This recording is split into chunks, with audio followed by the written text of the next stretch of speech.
ओम नमः शिवाय। 42वां अध्याय मैना को समझाना।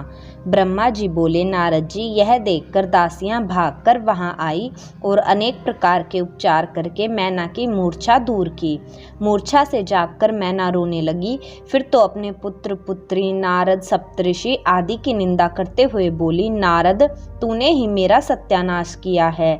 मेरी पार्वती को शिव जैसा पति बनाने के लिए उकसाया, जिसके कारण इस समय हमें अत्यंत दुख भय फल प्राप्त हुआ।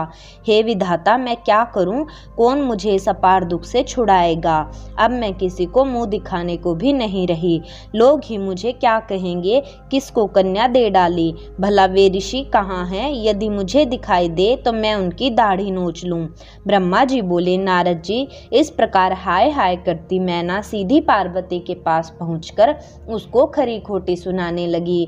मैना बोली, पार्वती, तूने बड़ी भारी मूर्खता कर डाली। सूर्य, चंद्रमा, विष्णु, इंद्र आदि सुंदर देवताओं को छोड़कर नारद की बातों में आकर एक महाकुरूप शिव के पीछे कठोर तप करके तू मरती रही। तुझे समझाया गया फिर भी हठ पर अड़ी रही। मैं तो तुझे अभी मार डालती हूँ। तुझे जीवित रखने का कोई प्रयोजन भी नहीं है। मैं भी तुझे मारकर आत्महत्या कर लूँगी, भले ही मुझे नरक भोगना पड़े। इस प्रकार मैना क्रोध में बड़बड़ाती हुई हिमाचल के पास पहुंची। उस समय चारों ओर हाहाकार होने लगा। सब के सब देवता वहां आ पहुंचे। ब्रह्मा भी पहुंच गए और तुम भी वहां आ गए।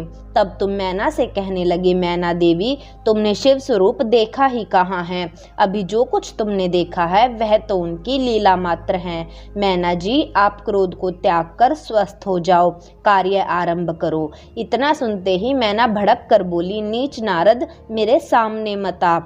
अभी अभी यहाँ से निकल जा, मैं तुझे देखना नहीं चाहती। तब इंद्र आदि लोकपाल मैना को समझाने लगे। बोले, हे मैना, मालूम है यह शिव कौन है?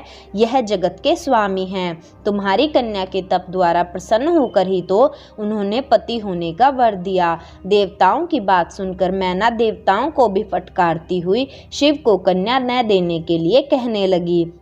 तब वशिष्ठ आदि ऋषि वहां आ गए और बोले, हे पितरेश्वरों की पुत्री, इतनी सयानी होकर तू क्या कर रही है? अपने भाग्य नहीं सराहती जो साक्षात जगत के स्वामी भगवान शंकर ही तेरे दामाद हो रहे हैं और वही तेरे घर पर भिखारी होकर पधारे हैं। उठो, उनका दर्शन करो।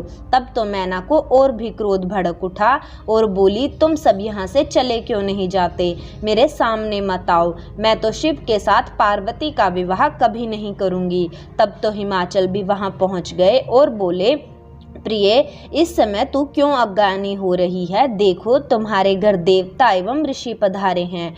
उनके साथ इस प्रकार का बर्ताव मत करो। तुम भगवान शंकर के भयानक रूप को देखकर भयभीत हो गई हो।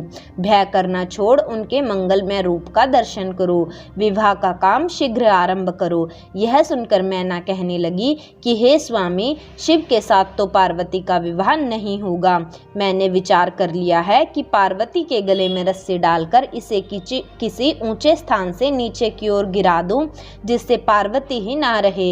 यदि आपने हठपूर्वक इसके विवाह करने की ठान ली है और मुझे ऐसा करने से रोकने का प्रयत्न करोगे तो मैं अपने प्राण त्याग दूंगी। ब्रह्मा जी बोले, यह कहकर मैना बहुत ही जोर से रोने लगी।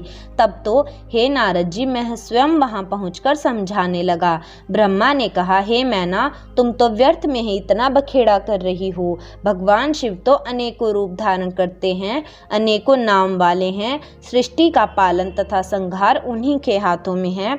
सर्वथा स्वतंत्र ईश्वर है। सर्व काम बिगाड़ने वाले, अपना हट छोड़कर पार्वती का उनके साथ विवाह करो। यह सुनकर रोते रोते मैना बोली, बस करो पिता, मैं व्यर्थ झूठी प्रशंसा ना करो। मैं अपनी आंखों से शिव का रूप देख चुकी हूँ। ब्रह्मा जी बोले, मैना अपने हठ पर अड़ गई है। तब वहाँ विष्णु पहुंचकर मैना जी को समझाने लगे।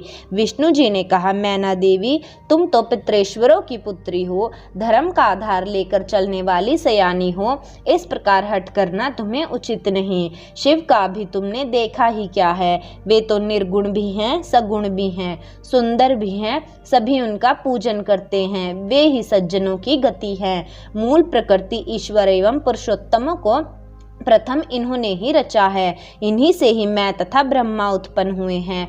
उसके बाद सारे लोगों के हित के लिए अपनी इच्छा से भगवान रुद्र ने अवतार धारण किया है। उन्हें तो विवाह से क्या प्रयोजन, केवल पार्वती के तप से प्रसन्न होकर तेरे द्वार पर पधारे हैं। अतएव अब अज्ञान में दुख को त्याग कर शिव भजन करो, जिससे परम आनंद प्राप्त हो। ब्रह्मा जी बोले, हे नारद जी, भगवान विष्णु के इस प्रकार समझाने पर मैना कुछ स्वस्थ हुए और कहने लगी, हे विष्णु जी, मैं शिव के साथ अपनी कन्या का तभी विवाह करूंगी जब वे अपना असली रूप धारण कर आएंगे, अन्यथा नहीं। अगर आपको हमारी वीडियो अच्छी लगी हो तो प्लीज़ लाइक करें, शेयर करें और हमारे चैनल को सब्सक्राइब करें। धन्यवाद। हर हर महादेव।